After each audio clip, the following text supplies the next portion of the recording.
Hi guys, Miss Warzeka here. I am going to do a little example for you on making change.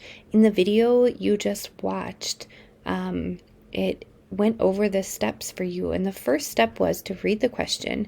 Miss Warzeka buys a gallon of chocolate milk for $3.29. She pays $5 for the milk. How much change will she get back? So our first step that we're going to do is we're going to subtract right over here how much money we paid, which was $5. We're going to subtract the amount that the item was. So in this case, the chocolate milk was $3.29. And it's important to remember that we line up our decimal places so that we're subtracting accurately. Now, we cannot, if you would like to use a calculator for this, you can. Otherwise, you can show your work on here. So we cannot subtract 9 from 0, so we need to borrow. We're going to borrow all the way over to our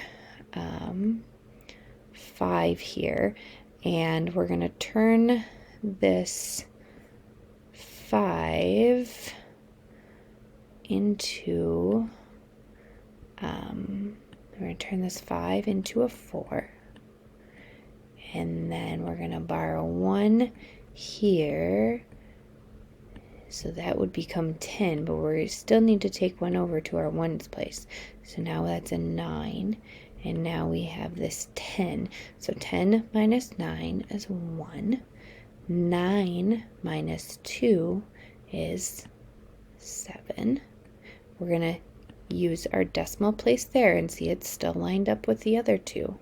And 3 minus 4 is 1. So the total change that we have is $1.71. Okay, and then the next step that we're going to do is we're going to use this money drawer up here. And we are going to use our money drawer to count out the change, our total here. So we had $1.71. Now there's a lot of ways to make 71 cents, but I'm going to try to use the fewest coins possible. So I'm at $1.25, $1.50, $1.60, $1.70, and $1.71. And there we got it. We have figured out that Miss Warzeka will receive $1.71 for her change. All right. Have fun doing the next example. Nice job with your work.